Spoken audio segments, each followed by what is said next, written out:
Thank you, Pat. I'd like to call our panellists up, please. So we have a continuation, really, of the last couple of speakers. The panel topic, as they take their chairs, is pipeline procurement and productivity, all the P words. But we've had a little joke amongst ourselves. There's a few C's we're going to throw in as well. So we had that ably started this morning with certainty coming from our PM. That was actually very, very pertinent to this session. Because in my view, you know, if we're talking about pipeline procurement and productivity, this is really where the rubber hits the road. We've had a very interesting conversation around the conference so far about what's happening and a lot of enthusiasm from different folks. But I think if we took a straw poll in this room and we said, well, what's not working well, I think you'd find most people's answers would fall in the space that we're just about to delve a little deeper into. So it's our elephant in the room, or our major challenge, actually. The two parts of that, from my perspective, are our ability to procure and solve at pace, and focusing on the health of the supply chain, you know, in very, very limited terms there. And we've already started to hear about that. So we welcome back Duncan. You're a crankier man than I thought. So let's see if we can take it to not quite Kim Campbell level. Next we have Tara Macmillan, Senior Manager of Procurement at the Transport Agency. So you're up for a few good questions. Leah's back with us. And closest to me, Michael Fulton from Fulton Hogan, Strategy and Development Manager. Thank you for joining me. Okay, so look, setting the scene very quickly. There's been quite a buzz around the conference about this emerging pipeline, the excitement of it, its benefits for New Zealand Inc. in resolving critical issues such as transportation and housing, and the broader economic impacts. It's certainly a different type of project pipeline than we have been used to in many previous decades. Now, my colleague Stephen put it so simply and eloquently yesterday that I've got to repeat it. Simplified down to, we've swung from right to left, we've swung from road to rail. I wish it was really that straightforward. I like it. Okay, so rubber hits the road. I'll throw the conversation first to our colleagues from the larger construction organisations. So first to Michael. In terms of the procuring organisations, what benefits do you see to the procurers on being really open and transparent in sharing all of the challenges they have, whether they're funding, technical skills, whatever? Yes. Thanks, Andrew. And around for procuring organisations, the benefit I see in sharing that with the industry or large construction is ultimately we are going to provide the horsepower to get the thing built. So it's important when you're developing your plans that we have clarity around what materials, resources are going to be required for that program, what's required around people, and what's also required around plant. Through our discussions over the last couple of years, we've seen parts of government and industry just hanging back on sharing what they are going to do. And a fair bit of that, as we've seen in the last 2 days, is around a change in direction. But it's just absolutely paramount that the horsepower that's going to deliver the work is here. We've heard there's going to be a double, but I think we have the capability. It's just now being able to deliver that in consultation. Leah, did you find that in the process of interviewing folks around that transparency of sharing information? I don't recall hearing it as a strong theme. Yeah, so it was one of the challenges in the context, the policy, because one of the most consistent pieces of feedback was obviously, you know, depoliticising infrastructure to enable a long-term plan to be locked in, so that the public sector, when they engage with the private sector, they can provide them the pipeline and the upcoming work, knowing that will actually happen. Because the current situation is that a lot of the public sector agencies, based on the feedback, they're cautious around what they communicate because they don't have certainty of funding. So, but it's imperative, you know, and this was really extremely strongly communicated, that if for a major project in particular, the planning stage and the public sector's point of view can take years. But the reality is that's replicated in the private sector too. It can take a long time to position, to get people in place, to get plant purchase, to get set up.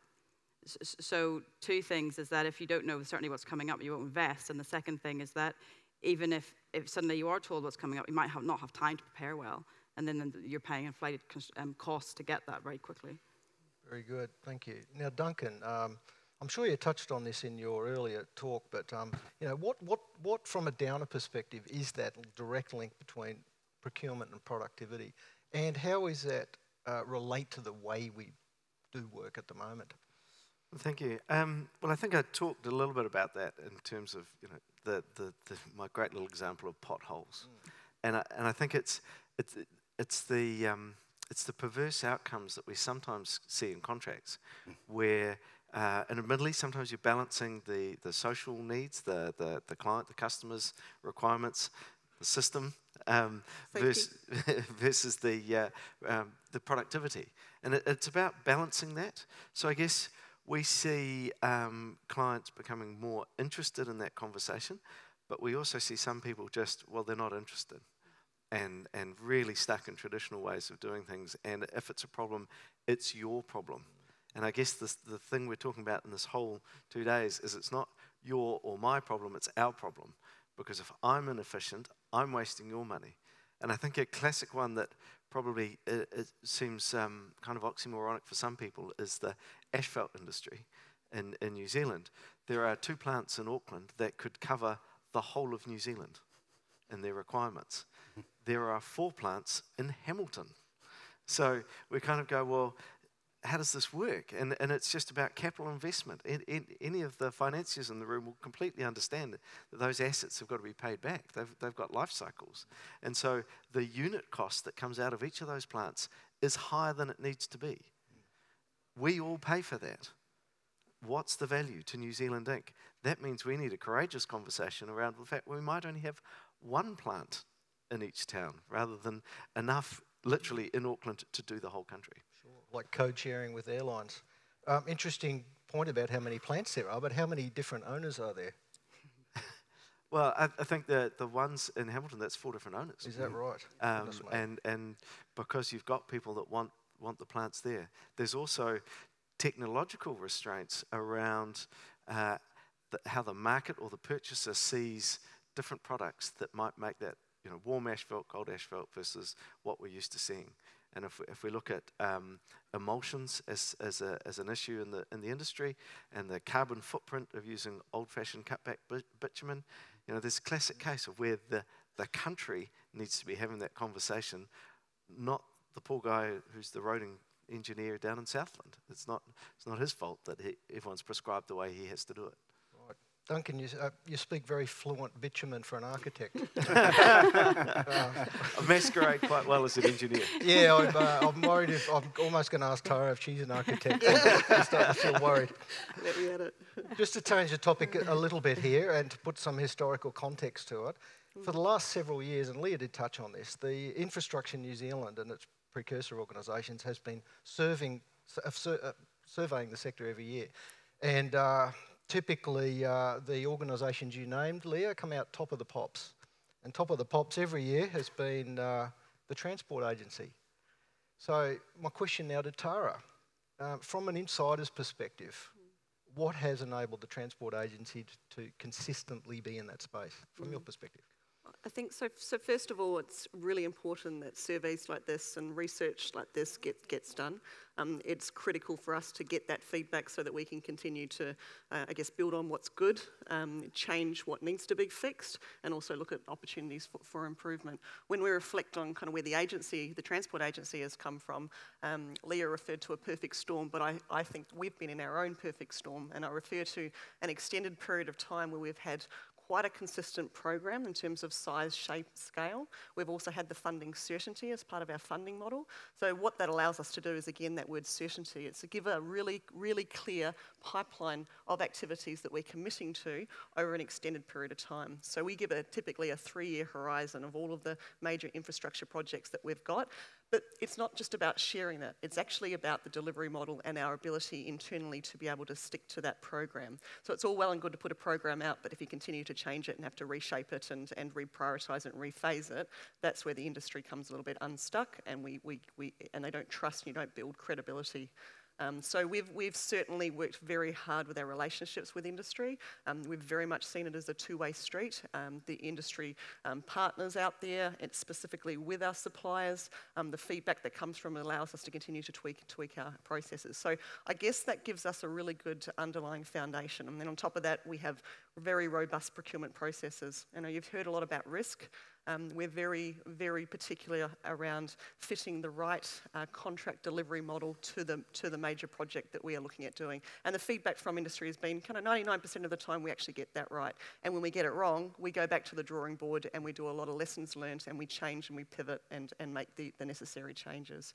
So that's really important. And little things through our process that make a difference. One of the things we really stand by, and it's something small in the procurement process, is our debriefs. So if we get to the end of a contract and we award it out and we really want to get on and start to get spades in the ground, we're forcing ourselves, we're making sure that we spend the time with the unsuccessful tenderers to give them really clear feedback and also get feedback from them. So I think it's a really important loop to close out. And the other thing that when I look back over, particularly over the last kind of 7-8 years that the Transport Agency has done in the procurement sector, is it's innovated really well. So we've gone from, design and value measure and construct contracts, we've brought in ECI, we've now brought in alliance models and hybrid alliance models. And those have allowed a lot more collaboration through how do we deliver our major projects, and that's something we want to continue to focus on. Great. Michael, I was just going to ask you your perspective on the same. Is that over the fence, let's call it respect and sharing what you see? I'm hoping you say yes, but speaking on behalf of a large number of contractors in the room, no pressure. Yeah. I would agree completely with what Tara said, and I think it comes down to a maturity of relationship. We have a long, mature relationship that has built significant projects over the time. And I think one thing the agency has done is it hasn't put all its eggs in one basket. Over its period, it's had design build, it's had pure just build contracts, and that was similar with the maintenance field that we're both heavily involved in. We had an alliance, we had many different models, so they've been able to learn, and I'd commend the agency for having that discussion on a debrief. We bid, we compete, but what you want to know at the end of it is where you went well and where it went wrong, and I think we have had that over time. And if I look at where we are now, and people talk about this juncture, how are Fulton Hogan, how are Downer going to go from a roading contractor to a rail contractor? Well, I'd say fundamentally it's a corridor that we're going to be delivering, and yes, it's a change in the direction. The hardest thing for our people is not knowing what's going to happen tomorrow. I've come here and learnt the pipeline was probably opaque. Now it's got up to, I've just added it up, it's got up to 58 billion, so I'm really excited. Now that's not going to be built tomorrow, but every day we come to the second day of these things, the pipeline seems to increase in size. So I get back to that point around about, are we ready for a change? My view is we are going to continue. We still have 1.5 billion for NZTA to deliver in a roading space. We still maintain 150 million per annum, and then we've got an asset that continues to be maintained. We've done work for what was Kiwi Rail. What I'm hearing and reading is that the agency will now deliver some more capital into that space. So I see those resources being there and being able to fill that need. Thank you. Leah, is it time for you to introduce your made-up C word? Constancy. It's not made up. I checked. Yeah, we talk about, the point I make, and it's on the system drivers and dependencies diagram, is that certainty is not enough, because the certainty could be that it's been bust coming up, which isn't very helpful. The important thing is that it's a steady state demand of projects, which enables the industry to start to replicate more like the manufacturing model, where you've always got full utilization of your resources, because that's really the key to efficiency, not having anyone at downtime or not paying through the nose to top up what you don't have. So it's a combination of certainty and constancy. What are the pipeline prerequisites? I'd like just to remind people at the moment, please send in your questions. We'll get into those in a minute on Slido. We just heard from Michael around, the change of program towards rail. So I'm interested to find out from Tara's perspective, what's the agency doing about this fundamental shift in technical skill? Yeah, it's top of mind for us. I think what you would have seen behind the bike sheds within the agency, there's been a major shift in terms of mindset. So previously we were very much about roading infrastructure and the solution was a road. That has absolutely changed, and you'll see a lot of our transport partners in the same camp as us now. That is all about this system thinking. So what is the right solution to solve some of our challenges and our infrastructure challenges in our different regions? And obviously we've got a major congestion problem here, and rail is one of those solutions. Not a road, not another 4-lane highway. This is about a different mode. So we're very much looking at our program in a much broader sense than we ever have before.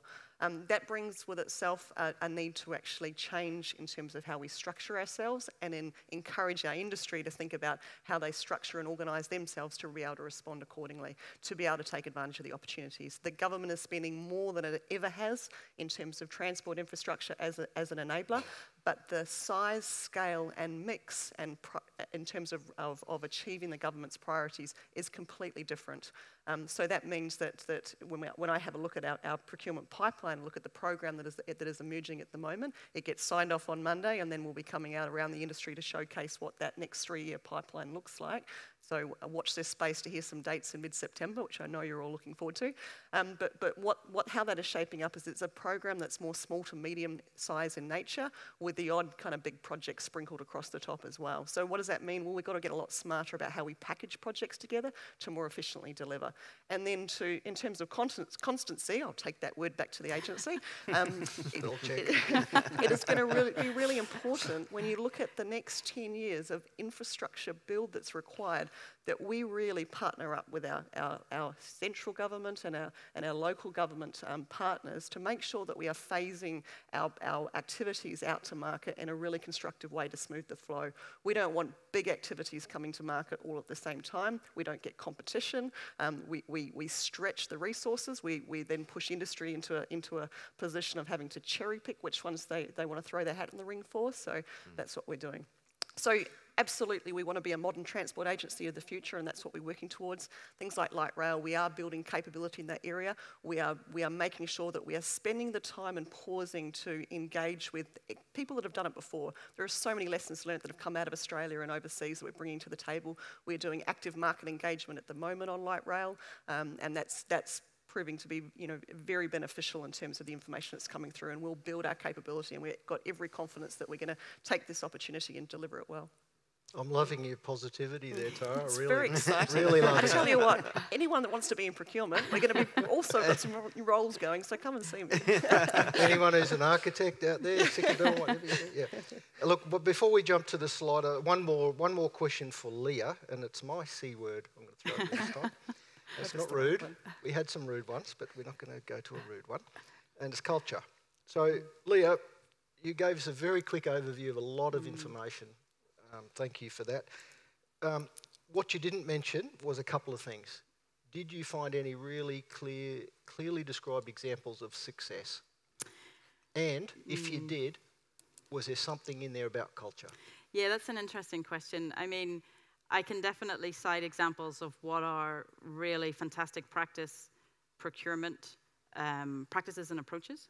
I'm tentative. The report doesn't include any examples of projects which are called successful or unsuccessful, and that's quite purposeful because I just don't feel like I don't have the metrics to be able to make an assessment of what is successful, and so what is successful for one party in the industry may not be deemed as successful for another. So I think until what we're measuring against is clearly defined, it's really difficult to make a call. Obviously, there's some projects which generally seems to be good, like Waterview, for example. But in terms of like really fantastic procurement practices, one of the conversations that excited me quite a lot was with Wellington Water. And And I'll explain why, because it's completely entrenched in the culture aspect. Like, the practices that they are engaging in are so collaborative and so they seem to be so, treat people such as equals, where everyone's got something to add, and they really seem to create a safe space to have those conversations. And the reason I think I found that so impactful was actually because when I went to Wellington Water, like, they have this big building and kind of like a no man's land of a car park, and I couldn't find the entrance, which is not unusual for me. And I saw a guy in a Wellington Water t-shirt, and I said, you know, I'm a bit lost or whatever. And he was like, how can I help you? Where do you need to go? Do you want me to take you all the way to the person, or how can I best make sure that you get to where you're going? And then when I got into the office, it just felt like a joyous place to work. You know, there was looked like someone had got like a chicken at home, and they had eggs sitting behind the reception desk and stuff. Like, it was just full of color and a happiness, you know, and it was tangible, you could feel it. And then whenever I left, I bumped into the same guy again, and he asked me, "No, how did it all go?" You know, I think he thought I was there for a job interview or something. Like, how did it go? You know, and it was just amazing because it wasn't just lip service. You could feel it. It was like a tangible reality. And so whenever they talked about the practices of how they engage with the market, it was credible and convincing. Because they talked about how the consultants, for example, in the Wellington region used to all be competing for work. Because I think there's maybe a little bit of a lack of representation of the design force sometimes in these conversations, but they had all been competing for work in the kind of low-cost model of competitive tendering as well. And then when Wellington Water set up the panel, they sit down with them and they say, okay, we've got this amount of work, we have our consultants in front of us, and they actually agree in real time together who's getting what work based on their capabilities and capacity. But they go beyond that because they know that sometimes people might not get it right, and so you can go home and sleep on it, and firms have been known to swap work around among themselves because they phoned up the engineer who they used to be in total competition with and say, this isn't really working for me, maybe we can do a project swap or whatever. It's just incredible, that level of trust there is just phenomenal, but that's completely dependent upon the leadership supporting that within the organization and walking the walk and demonstrating what a positive social interaction looks like. So I think that's a really good example of culture in that. Yeah, that's a beauty. Thanks, Leah. I thought you were going to say Colin Crampton came out to find you. You would have described him as a bloke with a bright shirt on, not a t-shirt. Yeah. So we knew you were going right there. Okay, over to the Slido. So democracy at its best, we're going for the top one. Why is the public sector so reluctant?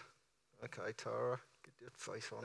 Why is the public sector so reluctant to use partnering as a procurement methodology? I would disagree with this one, only to the extent of I don't think the public sector is reluctant. I'm part of a number of forums where a lot of the Crown agencies come together, and we are actively talking about joined up procurement pipelines. So there are all those wonderful conversations that are actually taking place. I think the devil is in the detail about how we actually bring that to life. But there's certainly CEO forums getting stood up, particularly around Auckland, about how do we accelerate the infrastructure build for this particular area. I've been attending a number of roadshows around capital programs getting released. So there's been 3 councils in the central region coming together to present their joined up program to industry, with the NZTA presenting theirs as well. So there are actually really good pockets and this groundswell of you know, it all starts with a conversation, but I can confidently tell you that those conversations are starting now. But there's a little bit of planning that needs to go into that. And what we're seeing now is places like AT that now have a fully funded program, and we'll start to see the benefit of that because they can provide that commitment, they can provide that certainty. And there's challenges around the funding in other agencies that are really up against it to be able to give that certainty. But as that certainty comes, I can promise you that joining up is definitely going to occur, and it has to occur. It'll either get pushed onto us if we don't do it ourselves, and I've got every confidence that certainly my peers and the other agencies are really up for that challenge. The other thing is that from a New Zealand Transport Agency, you know, I talked before about our program taking on a small to medium-sized shape. That provides some incredible synergies with the likes of local authorities because we now have a similar sized program to what they deliver day in, day out. So we can start to share some of the thought leadership and thinking around, you know, how we go about the smart packaging, the smart delivery models to be able to accelerate the delivery and get that critical infrastructure away. So, Michael, there's a couple of things there. There's the partnering piece and the other topic you like about the size of organisations working on this program going forward. Pick one. So the partnering piece, different sectors behave differently. I think one thing we've seen in New Zealand since the earthquakes is when we do have a crisis, we can actually pull like-minded people together very quickly and deliver a huge, complex scale of work. So we've demonstrated as a country that we can do it bloody well. What frustrates us is other sectors are afraid to go and look and learn from that, and my fear is that those gains we've got from Skirt and then to Nectar are now going to be forgotten about when we have a housing crisis, we have an infrastructure crisis. We actually have a method to engage in front of us that we've developed that would be, and my fear is that we just flush the toilet on that and don't come back. Now, Duncan, you were involved with Skirt. It was a fantastic response in the way Michael just mentioned. Got to the end of its life and fell in a hole. Well, I mean, it did and it didn't. I mean, it obviously rebirthed rather quickly with another event just up the road. Well, that's not kind of good luck, though, is it? That wasn't good management. Yeah. In fact, it's rather poor luck for Kaikoura. But I think it showed that the model, and having been involved in the establishment of the contract model for Skirt, what happened when you get to Nectar is that conversation was finished on day 2. Whereas the first time around, it was a little bit more challenging than that, as we tried to align who could do what in a very short period of time. I think that this is a really interesting question because I guess I was involved in alliance contracts or collaborative working contracts in the corrections space, and I think they got a bit of a bad rap, but they all delivered on time. So, you know, and when you talk to corrections today and the challenges they have around housing people. There is con bus in this country, by the way, where people can be bussed around rather than have beds. The certainty that you get out of some of these processes is this conversation, which is what's the most important thing we need, and how do we have that in a balanced way? So I think the public sector is not so much reluctant as just that certain aspects of the sectors go, well, that's all a bit hard. Because the trick is once you start down that route, you are in the moment, you are engaged, and yes, you absorb some of the risk, but as people are finding more and more with even PPPs, the risk isn't forever pushed away in a contract. You always own some of the risk. So coming to the third question down there, if I may, just segue into that. Oh, yeah, I'm the moderator here. Please. Well, I think the ECI contracts, having been involved in a number of different ones, do work. Yeah. So Caversham Valley and Dunedin worked very well as far as we were concerned, as far as I think the community was concerned, as far as the agent we see was concerned. But there was a trick there that was a group of people with the right mindset and the right skill set and the right place and the right time for something that evolved and came to the market very quickly. So this was about, you know, the try, innovate, fail fast, move on. So 2 out of the 7 did well, 5 didn't, so it's like move on. What that did was create some discussion around ECIs. So now we have ECIs on the downtown waterfront in Auckland. So it's not that it's that they fail in terms of starting. It's what becomes very challenging is what is the conversation around establishing them in the first place. And if you don't have those conversations right up front, why are we doing this? Why are we here? Why this method rather than this method? And what are the risks we're all absorbing in this? Because what can happen is that everyone assumes they're in this conversation to shift the risk to the other party, because that's the behaviours they're coming from. And then you have what may be seen as failure, whether it be cost overruns, time delays, da-da-da-da-da. If everyone's aware of the risks and managing them together, you might have some challenges, but you don't fail in terms of the broad scheme of what might success look like. I'd like to probably call it a close there, because with 1 minute and 10 seconds late and we're a little over, any one of these questions is going to take another 10. Right? We can see they're up there. There's a lot of interest in more than just the ECI design and build. I don't even know if that statement's true. Right. So anyway, I'd like to just call it to a close and say thank you very much to our panellists today for your time. Thank you. Thank you. Thank you.